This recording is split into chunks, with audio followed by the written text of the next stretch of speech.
Hello everyone, welcome my another video. তো এই ভিডিওর মাধ্যমে আমরা দেখব যে আমরা জাভাস্ক্রিপ্টের দুইটা মেথড কিভাবে ওভাররাইড করতে পারি। নাম্বার ওয়ান হচ্ছে অ্যালার্ট মেথড, নাম্বার টু হচ্ছে কনফার্ম মেথড। তো এটা করার জন্য বেসিক্যালি আমি একটা থার্ড পার্টি সোর্স ইউজ করব, ওইটার মাধ্যমে এইটা আমি হচ্ছে ওভাররাইড করব। তো এক কাজ করবো, এটা এইচটিএমএল ফর্ম নেই, সরি আমরা একটা এইচটিএমএল বেসিক ফর্ম নেই, ঠিক আছে। এখানে নেওয়ার পরে ফর্মে নেওয়ার পরে এখান থেকে আমরা জাস্ট খালি একটা স্ক্রিপ্ট ট্যাগের ভিতর, যেহেতু আমরা স্ক্রিপ্ট লিখবো, স্ক্রিপ্ট ট্যাগ অবশ্যই লাগবে। আমি একটা এই মেথডটা কল করবো, অ্যালার্ট মেথড একটা, ঠিক আছে। জাস্ট অ্যালার্ট মেথডটা আমি এখানে ওয়ান করব। তো এর ভিতরে আমি স্ট্রিং লিখবো যে হচ্ছে অ্যালার্ট দিস ইজ অ্যালার্ট, ঠিক আছে। তো এটা জাস্ট আমি ব্রাউজারে যখন রিফ্রেশ করবো এটা অটোমেটিক্যালি শো করবে। এটা একটা জাভা স্ক্রিপ্টের মেথড, ঠিক আছে। তো আমি যখন রিফ্রেশ করব তখন এটা আমাকে বলতেছে রিফ্রেশ দিস ইজ অ্যালার্ট, ঠিক আছে। কিন্তু এটা ব্রাউজারের একটা ডিফল্ট আর কি মেথডটা প্রসেস করার একটা মাধ্যম, কিন্তু এটা এডিটিং করার কোনো ওয়ে নাই যে এটি এডিটিং করার একটা ওয়ে থাকবে যে লাইক আমরা এই বাটনের কালারটা চেঞ্জ করবো বা এখানে অন্য একটা জিনিস বসাবো, এরকম কোনো ওয়ে নাই। তো এটা করার জন্য আমাদেরকে একটা তো এটা করার জন্য আমরা একটা ইয়া ইউজ করব, সেটা হচ্ছে থার্ড পার্টি একটা সোর্স ইউজ করব। তো এটা করার জন্য আমি আমার সর্বপ্রথম আমার গিটে যাব, গিটহাব স্ল্যাশ আলিফ এআই। এখান থেকে আমি সিডিএন স্টোর করে রাখছি অবশ্য। এখান থেকে জাস্ট খেলে আমি সিডিএনটা নেব। এইখানে সিডিএন ডট এইচটিএমএল এর ভিতরে এখান থেকে আমি এই কোডগুলো নেব, সরাসরি ইনজেক্ট করব আমার এখানে, জাস্ট উপরের দিকে রাখবো আর কি, ঠিক আছে। তো এটা কল করার পরে এখন এই সিডিএন এর আমি মেথড আর প্রপার্টি গুলো কল করব, ঠিক আছে। তো আমি মেথড কল করব, এর মেথড হচ্ছে এইটা dot fire function that's mean এটা একটা মেথড, ডিফল্ট মেথড, ঠিক আছে। তো এর ভিতরে সর্বপ্রথম প্রপার্টি থাকে হচ্ছে টাইটেল। আর প্রপার্টি গুলো এলোমেলো করে দিলেও সমস্যা নেই, আমরা জাস্ট খালি টেস্টিং পারপাসে যে কোনো একটা দিতে পারি, ঠিক আছে। টাইটেল এটা প্রপার্টি একটা ভ্যালু থাকে, তো দিস ইজ অ্যালার্ট বা থাকবে যে হচ্ছে অ্যালার্ট, আমি এখানে নাম দিলাম যে অ্যালার্ট, ঠিক আছে। কারণ সেকেন্ড প্রপার্টি আমরা ইউজ করতে পারি টেক্সের ভিতরে সাম ডাটা আমরা পাস করে দিতে পারি যে হচ্ছে this is alert, this is L this is alert. Second third property আমরা একটা আইকন ইউজ করব যে হচ্ছে এটা একটা অ্যালার্ট আর কি, ঠিক আছে। তো আইকনটা ইউজ করার পরে আমি জাস্ট খালি স্ট্রিং হিসেবে এখানে দেখবো হচ্ছে ওয়ার্নিং, WARNING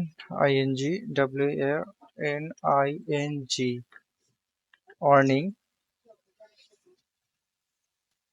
আচ্ছা, এটা করার পরে জাস্ট খালি আমরা রিফ্রেশ করব। তো এখানে আমাদের প্রপার্টি যেগুলো ইউজ করছিলাম সবগুলো ঠিকঠাক আছে। এখন আমি ব্রাউজারে যদি রিফ্রেশ করি তাহলে দেখতে পারবো যে আমাদের এখানে কাস্টম একটা অ্যালার্ট শো করছে, সেটা দিস ইজ অ্যালার্ট। আমরা যেটা টেক্সটের ভ্যালু দিয়েছিলাম ওইটা আসছে, আর হচ্ছে অ্যালার্টটা আমাদের হচ্ছে টাইটেল ভ্যালু আর ওয়ার্নিং থেকে এটা শো করছে, ঠিক আছে। তো এটা ছিল জাস্ট অ্যালার্টের জন্য। এখন আমরা আনাদার প্রপার্টিটা আনাদার মেথডটা দেখবো, সেটা হচ্ছে কনফার্ম মেথডটা। তো কনফার্ম মেথডটা দেখার জন্য আমরা কাজ করব, এখানে জাস্ট খালি একটা অন্যান্য প্রপার্টি গুলো ইউজ করব। যেমন এখানে আমি এখন প্রপার্টি যদি ইউজ করে যে এখানে টাইটেলটা চেঞ্জ করে দেব,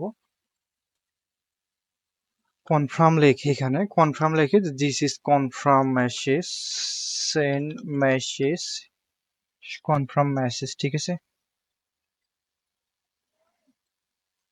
কনফার্ম মেসেজ আমাদের ইয়া হবে এইটা, টেক্সট হবে এইটা, আইকন হবে ধরেন ইনফো আইকন আমরা ইউজ করব। আমরা অবশ্যই দেখবো যে আইকন কি কি আছে ওগুলো দেখবো। এর দিন পরে আমরা হচ্ছে কয়েকটা প্রপার্টি ইউজ করব, যেমন হচ্ছে আমি এখানে প্রথমে ইউজ করছি হচ্ছে শো ক্যান্সেল বাটন, ঠিক আছে। Show cancel button, BUTTN button, এটা আমরা বুলিয়ান, ঠিক আছে, এটা একটা বুলিয়ান ভ্যালু ট্রু করে দেবো আমরা। তো ট্রু করে দেওয়ার পরে এখান থেকে আমার একটা প্রোনাউন্সিয়েশন ভুল হয়েছে, এখানে আমরা জাস্ট খালি ট্রু করে দিচ্ছি। ট্রু করে দেওয়ার পরে আমরা যদি এখন ব্রাউজারে রিফ্রেশ করি এগেইন, তাহলে দেখবো আমাদের ক্যান্সেল বাটনটা অটোমেটিক্যালি এখানে আসছে, ঠিক আছে। এখানে ইনফোটাও চলে আসছে। তো আমরা এইভাবে দুটো মেথড ওভাররাইড করে একটা থার্ড পার্টি ইউজ করে এখানে জাস্ট খালি ওকেতে ক্লিক করলে এটা ওকে হবে, ক্যান্সেলে ক্লিক করলে ক্যান্সেল হবে। তো এটা হচ্ছে ইয়া। এখানে আরো বেশ কয়েকটা প্রপার্টি আছে, আমরা যদি ওগুলো ইউজ করি সেটা হচ্ছে এখানে আমরা যদি চাই যে এইটা আমরা ইয়া করব, এই কনফার্ম বাটন বা যে কোনো বাটনের টেক্সটটা ওভাররাইট করব, তো ওভাররাইট করার জন্য আমরা একটা কাজ করব, সেটা হচ্ছে আরেকটা আমরা এখানে ইয়া ইউজ করি, সেটা হচ্ছে show close buttons, show close button, BUTTON, show close button, এটা আমি ট্রু করে দেব। এটাও ট্রু করে দেব। দেওয়ার পরে এখান থেকে একটা কাজ করবো, এখানে সিটা আমাদের ক্যাপিটাল সি হবে, এটা ট্রু করে দিচ্ছে। ট্রু করে দেওয়ার পরে এখন ওভাররাইট করার জন্য আমরা জাস্ট একটা কাজ করব, সেটা হচ্ছে কনফার্ম বাটনটা সর্বপ্রথম ওভাররাইট করব। কনফার্ম বাটন, কনফার্ম FRI, আচ্ছা এটা ঠিকই ছিল, ঠিক আছে। FIRME confirm button, BUTTON button, text আমরা হচ্ছে ডিফল্ট একটা টেক্সট ইউজ করব। এখানে একটা ভুল হয়েছে, সেটা হচ্ছে আমাদের কনফার্ম হয়েছে, ঠিক আছে। এখানে আমরা টেক্সট ইউজ করবো, লাইক এখানে বর্তমানে আছে আমাদের হচ্ছে ওকে, তো ওকের জায়গায় আমরা হচ্ছে ওকে ছিল আর কি, তো এটা ইমটি হয়েছে, যেখানে এখানে ভ্যালু আমাদের ইমটি আছে, তো এখানে আমি সেভ ইউজ করব। সেভ দিলাম। এখন দেওয়ার পরে এখানে যদি আমরা রিফ্রেশ করি তাহলে এখানে আমাদের সেভটা চলে আসছে। তো সেম একই প্রসেসে আমরা 2 নম্বরটাও মানে হচ্ছে আমরা এইটাও রিপ্লেস করতে পারি, ক্যান্সেল বা এটাও রিপ্লেস করতে পারি। সেখানে হচ্ছে আমরা জাস্ট খালি এখানে এটা যদি কপি করি, আরে কপি করলাম, আমি কপি করার পরে এখান থেকে জাস্ট খালি আমি কনফার্মের জায়গায় ক্যান্সেল দেবো, ঠিক আছে। ক্যান্সেল দেবো, ক্যান্সেল দেখলাম হচ্ছে ক্যান্সেলে দেবো হচ্ছে